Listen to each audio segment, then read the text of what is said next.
Steve here with my partner.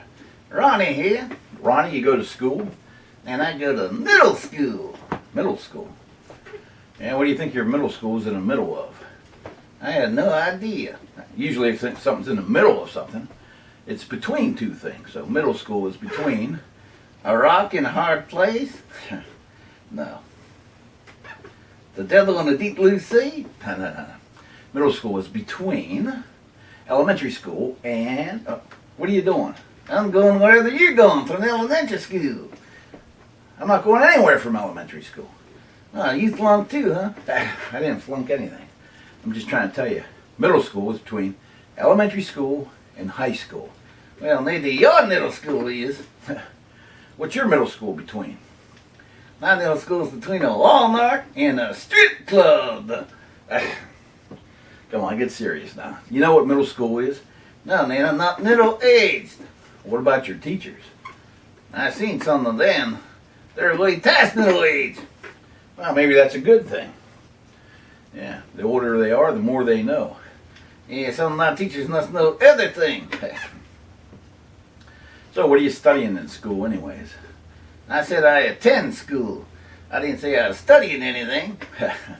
Well, what's your favorite subject? Well, that'd be girls phys ed. Girls phys ed? You can't take girls phys ed. I can't? No. See, that's a problem with the education system. You can't take anything you can use later in life. How are you going to use girls phys ed later in life? Later in your life? Probably not. Later in my life? You betcha. Wow. Well, what about spelling? Well, my teacher and I disagree. On what? On how to spell words. For instance, well, my teacher said, Ronny, how do you spell potato? And I says, T-O-T-A-T-O-E. She said, that's wrong. Well, that is wrong. No, it ain't. She asked me how I spell it. That's how I spell it. Look, I'm pretty good at spelling. In high school, I was the runner-up in the spelling bee. Runner-up, huh? That's right. What word stumped you? Well, that'd be the word posse. What are you laughing at? No wonder you didn't spell it right. You didn't even pronounce it right. No, the word's posse. Yeah, here, you tell it. So what'd you do when your teacher told you were spelling stuff wrong? Well, I made a face at her. Made a face at her? You know, my mother used to say, if I make an ugly face at somebody, it might freeze that way and stay that way for the rest of my life. Well, can't say you weren't warned. I tell you. Well, what about math? Well, I can add, subtract, and divide. Well, that's pretty good. Whoa. What about multiply? That's what I was hoping to learn from girls' phys ed. Let me give you a little arithmetic problem. Shoot, go ahead, man. How much is 4 and 4? 4 and 4 what?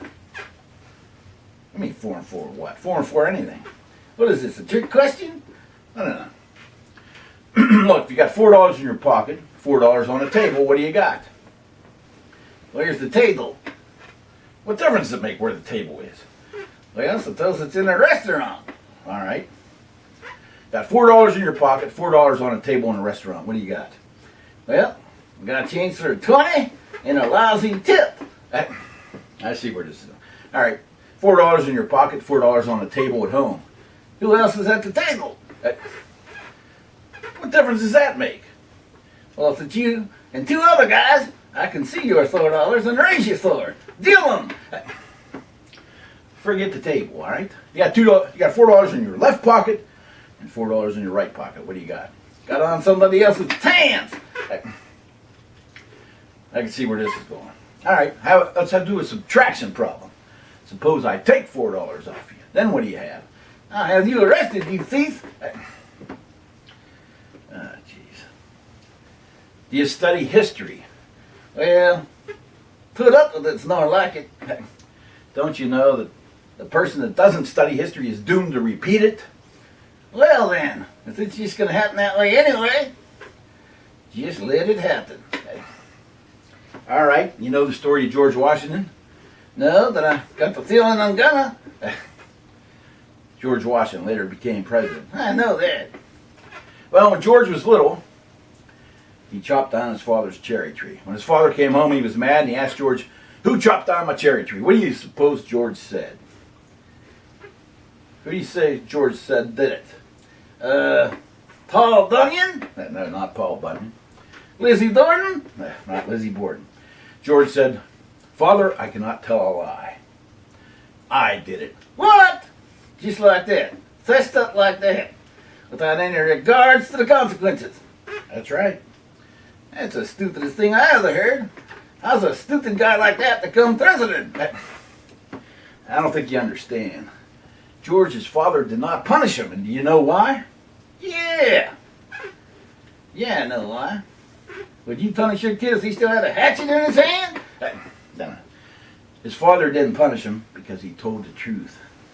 You're saying the guy that told the truth became president. That's right. Yeah, you're living in dreamland. Oh, man.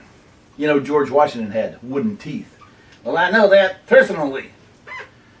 How do you know that personally? He lived 200 and some years ago. Well, you know I'm made of wood, don't you? Yeah. Well, my great-great-great-great-great-great-great-grandfather was George Washington's teeth. He was. Yeah, they always said his back was worse than his bark. Wow. You don't like school much, do you? Nope. And then you take summer school. Summer school? Did you have to make up a class? Nope. Teachers made them up. I just had to attend them. What do you do, flunk a class? Man, I flunked them all. You flunked all the classes. That's right. How in the world can you flunk all the classes? Well, it's easier said than done. I mean, how did you flunk history, for example? Well, got all the answers wrong on the test. Well, what questions did you miss? I didn't miss any question. No. What I mean is, what answers did you get wrong? Well, it depends who you ask. I'm asking you. Well then, I didn't get any wrong. If you didn't get any wrong, then how'd you flunk history? Well, you had to know the teacher's answers. Her answers was different than mine. Well, don't you think your teacher's smarter than you? Well, not really. Most of the kids went to the 7th grade. She had to stay back and teach 6th grade. Wow. Well, who's your favorite historical character? Well, that'd be Davy Crockett. Davy Crockett. And why is that? Well, he reminds me of you. Reminds you of me. Why is that? Well, Davy Crockett done killed himself a bar. That's right. Davy Crockett killed himself a bar, as you call it. How's that anything like me? Well, you closed quite a few bars. Wow. What about geography? What about it? You studied geography? Yep. I learned all about the Louisiana Purchase. Yeah, what'd you learn? Them French got taken. Why is that? Well, we just came through Louisiana. They took all the other states in for free. What about athletics? You participate? Yes, sir. I'm the head cheerleader of the girls' volleyball team. Girls' volleyball team? They don't have a head cheerleader. Sure they do. I go to every practice. Jump, jump, jiggle, jiggle. Yee-haw!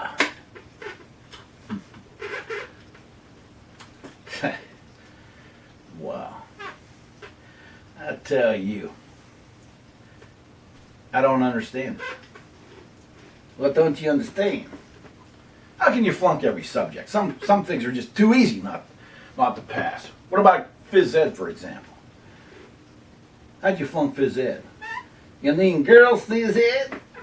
If that's what you took, how'd you flunk it? Well, they said I didn't have the right qualifications. Yeah, for girls phys ed, no. So I told them I had more than the usual qualifications. Oh yeah? What'd they say? They didn't believe it. So I showed them. What? Yeah, that's when I flunked anatomy. I think you need a tutor, man. Why, I didn't flunk band. Well, that's one good thing. How'd you avoid flunking band? Didn't take it. Let's go another direction. It's science. Isaac Newton. You know what Isaac Newton discovered when an apple hit him in the head and woke him up? Sure, don't sleep under an apple tree. No. What law did he discover? It's illegal to sleep in the toilet? No. Look, what contribution did Isaac Newton make to society? Sig Newtons? This is impossible, man. All right, what did William Tell do? Tell do tell. William Tell's famous, you know why? Oh yeah. He taught the Lone Ranger how to ride a horse. To the dump, to the dump, to the dump, dump, dump. Well, that is the William Tell Overture, but that's not why he's famous. What do you know about William Tell? William Tell. Did he tell on George Washington? That's still did you? Not right. No. William Tell is famous for shooting an apple off his son's head. Shooting an apple off his son's head. That's right. Oh, he must be the father of Isaac Newton. Yeah, poor little waif must have been adopted. Otherwise his name's been Isaac Tell. Yeah, must have been an orphan. No wonder he's sleeping under an apple tree. No. Ah, boy. I can never get through that. Look, I don't know how you can flunk everything. Did you take any electives? Nope. Didn't know any was missing. No. An elective is a class you don't have to take. Not easy to take any of that. Well, if you ain't got to take them, why in the world did I take them? You take them to fill out the day. I got better things to do with my day than go to class. Look, an elective is a class that you take to fill out your schedule. You have to be in school all day, so you got to take electives. Is that right? I didn't vote for that. I don't know anyone who did. How did he get elected? Look, did you take drama, for example? Nope. I took drama for credits. All right, now we're getting somewhere. What'd you study in drama? Well, we studied Shakespeare. I played Hamlet. They said I had to die in the third act. Okay. Well, how'd that go? The whole play died in the first act. That bad, huh? Yep. But we did get invited to perform at the New York Shakespeare Festival. New York Shakespeare Festival? That's impressive. Who invited you? Well, the Los Angeles Shakespeare Festival. Did you have to recite Hamlet's soliloquy? I don't know. How's it go? A little bit like this. To be or not to be? That is the question. Whether 'tis nobler... Hey, stop. You sure know how to put the ham in Hamlet. Say goodnight, Ronny. Good night, Ronny. Thanks for watching.